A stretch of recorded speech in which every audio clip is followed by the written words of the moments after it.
Bien, esta disertación anterior ha sido para que cuando estudiéis los relieves óseos y estudiéis el hueso, que es el fundamento de esta lección, pues seáis capaces de entender a qué corresponde cada tubérculo, cada apófisis, cada relieve. Que recordéis que el esqueleto humano, esta es una obra de ingeniería fantástica que tiene la forma de sustentación, aparte de ser un reservorio fisiológico para el calcio, fósforo e incluso, lo conocéis ya también, la función de células madre que alberga en lo que es la médula. Bien, comenzamos el estudio de la osteología de la cintura escapular por este hueso, la clavícula. La clavícula, como veis aquí, es un hueso que tiene una forma de S itálica, que tenéis que saber orientar hacia adelante y hacia atrás. Veis que la convexidad mayor de la clavícula se va a orientar hacia adelante y luego la convexidad menor hacia atrás, ¿no? De forma que queda una concavidad hacia externo y otra concavidad mayor hacia interno. Para saber si la clavícula está anterior, es derecha o izquierda, tenéis que fijaros en los tubérculos que tienen la base. Entonces, en los tubérculos que tienen la base, veis dos piezas aquí, que serían las inserciones del ligamento conoides y del trapezoides, que son externas. Y en la parte interna tenéis la impresión del ligamento costoclavicular. Este extremo de aquí, más cilíndrico, será siempre el extremo hacia el esternón y este extremo más aplanado será siempre el extremo hacia el acromion. Bien, con esta disposición debéis de ser capaces de orientar cada clavícula que tengáis y poder decir si es derecha o si es izquierda. Tenéis que también ver un surco que aparece en el borde inferior, que es el surco de la arteria subclavia, y es que la arteria está ahí muy cerca de la clavícula. Muy bien.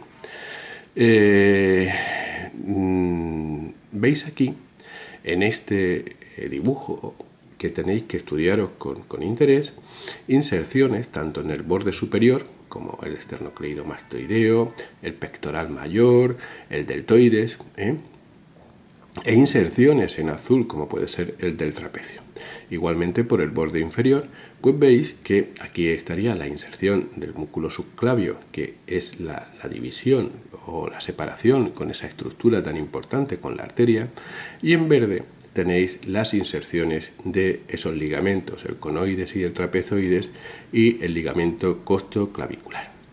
En una foto de un libro que siempre me dirijo a él como un referente nacional, que es el doctor Yussá, pues veis la clavícula, los dibujos de las fotografías de clavícula que se corresponden con esto. El otro gran hueso de la cintura escapular es la escápula propiamente dicha. Y la escápula, si la analicéis, solamente se articula o se fija por el acromion, con la clavícula. Y todo este borde de la escápula es una articulación virtual que existe con las costillas y es una articulación que tenemos que estudiar detenidamente porque es la articulación escápulo-torácica y va a ser responsable de unos grandes movimientos en el hombro y pues tenemos que entenderlo bien.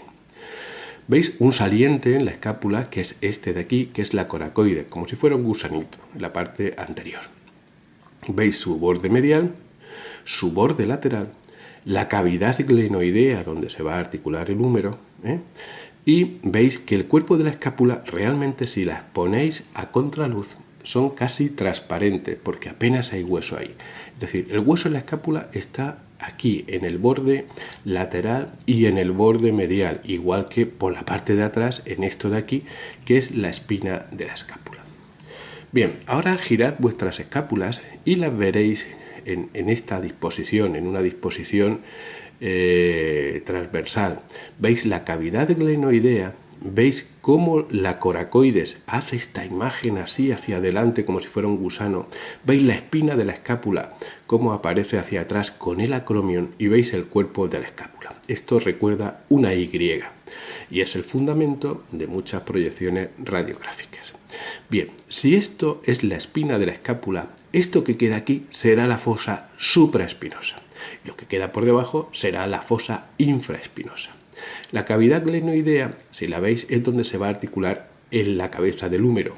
Y arriba tiene un tubérculo que es el tubérculo supraglenoideo. Y abajo tiene otro tubérculo, el tubérculo infraglenoideo. En el supraglenoideo se va a insertar el bíceps, ese tendón intraarticular que hemos visto en las diapositivas anteriores. Y abajo, en el infraglenoideo, la porción larga del tríceps, de tal manera que entre los dos hacen dos vectores de recentraje de la cabeza humeral dentro de la cavidad glenoidea. En la coracoides se van a insertar tanto el pectoral menor como el coraco braquial y luego va a ser origen de otros músculos, ¿de acuerdo? Bien, veis ahora esta foto del libro de Yusa, donde esta sería la cavidad glenoidea y alrededor está esta estructura fibrocartilaginosa que es el rodete glenoideo, rodete que es el que aumenta la superficie articular disponible para que se articule la cabeza del húmero. Bien, el siguiente hueso que vamos a estudiar es un hueso largo, es el húmero que va a hacer esa enartrosis. Tenéis que saber cuál es la epífisis proximal y la epífisis distal del húmero.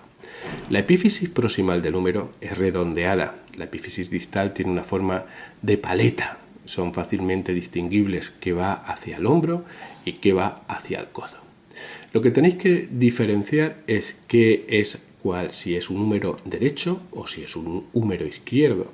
Para ello os tenéis que fijar en estas apófisis que aparecen aquí.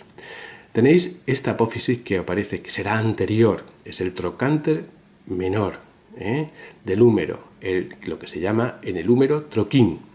Y este trocánter mayor, que en el húmero se llama troquíter. Entre los dos, un surco, el surco para el bíceps. ¿De acuerdo? Veis la cabeza redondeada, porque es una enartrosis, una articulación de 3 grados de movimiento en el húmero.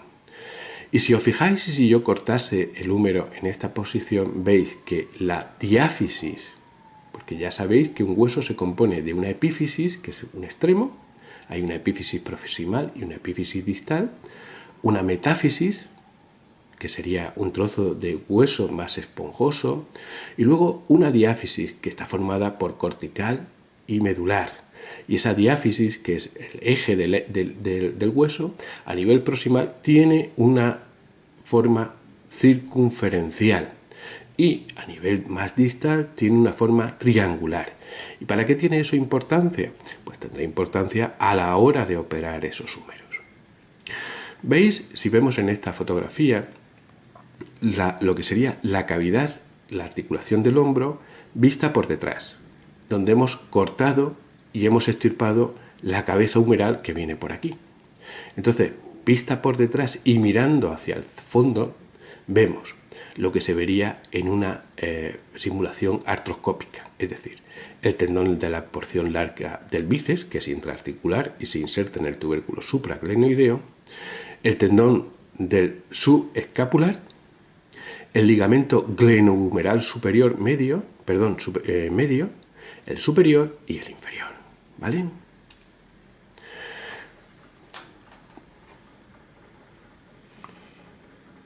Otra gran articulación de la cintura escapular es la articulación que forma el esternón con la clavícula.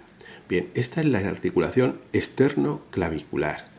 El esternón ya sabéis que tiene una forma de espada romana, el hueso que tenemos en el centro, en el tórax, y tiene un manubrio esternal, que sería por donde se coge la empuñadura de esa espada, y luego tenemos el cuerpo del esternón que está por debajo.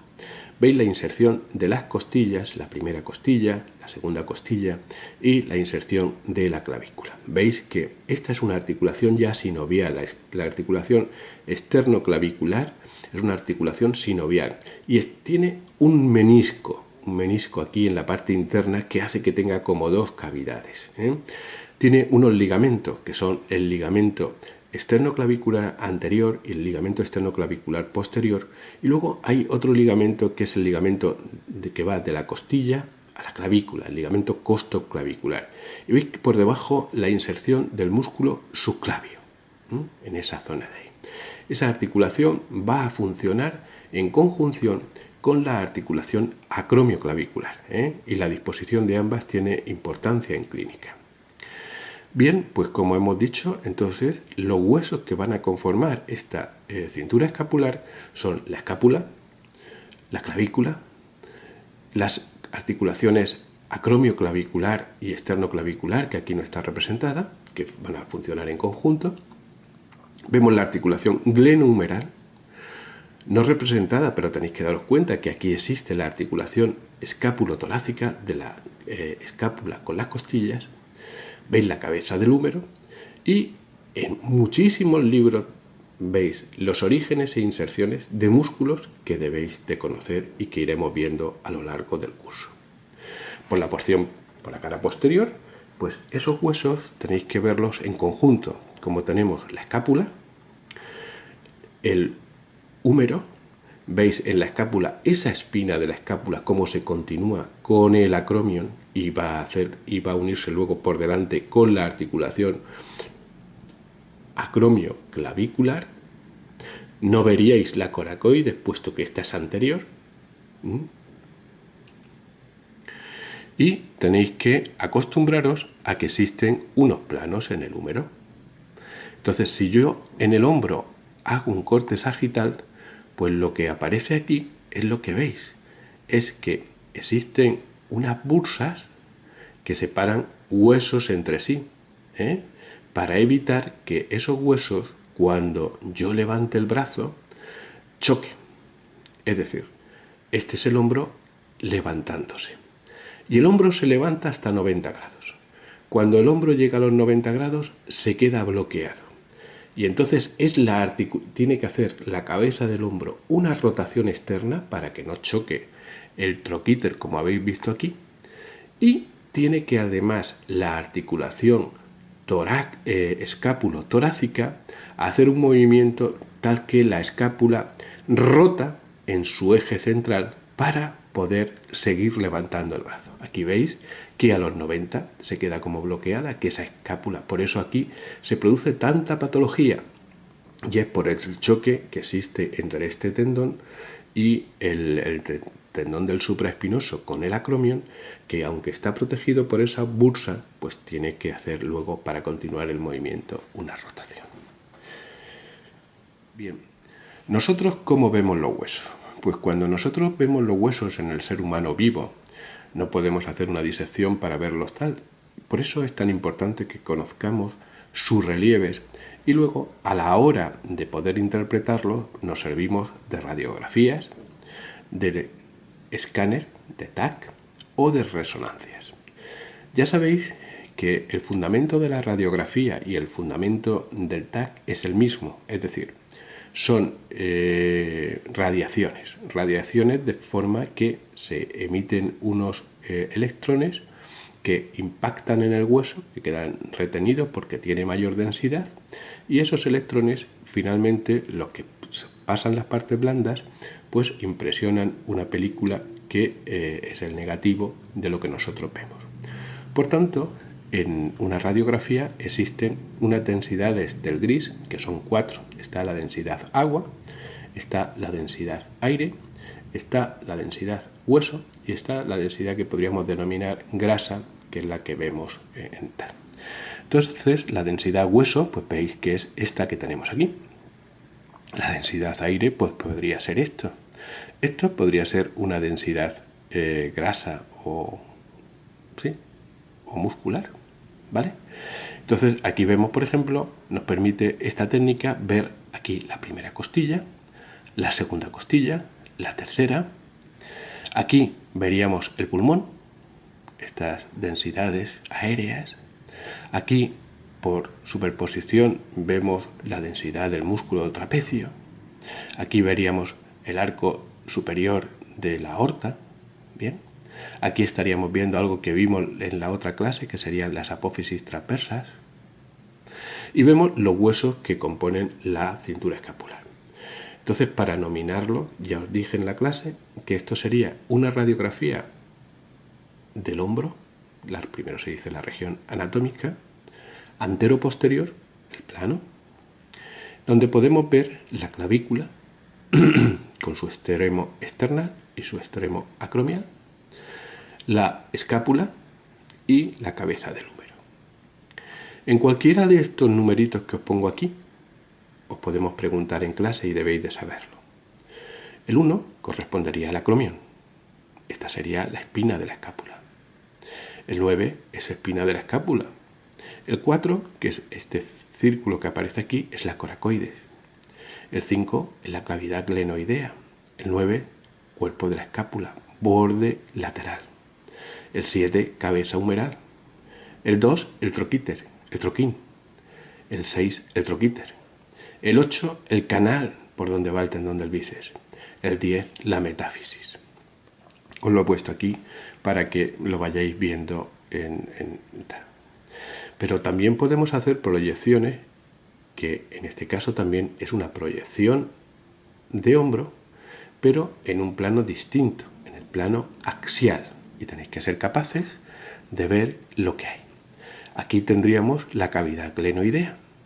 El 3 sería la coracoides. Es anterior. Ya sabéis que esto será, por tanto, anterior y esto será posterior. Aquí veis la silueta del acromión. Aquí veis la cabeza del húmero. Con el 8, que si es anterior, será el troquín. El 7 es el canal bicipital. El troquíter estaría aquí a este nivel. ¿De acuerdo? ¿Y qué es esto? Bueno, pues eso al principio es así, porque cuando nacemos existen lo que se denominan los núcleos de crecimiento. Y esta es una radiografía también de hombro, pero en este caso es de un niño pequeño. Y no veis los relieves normales porque están ocupados por cartílago. Y el cartílago en la radiografía no se ve como el hueso.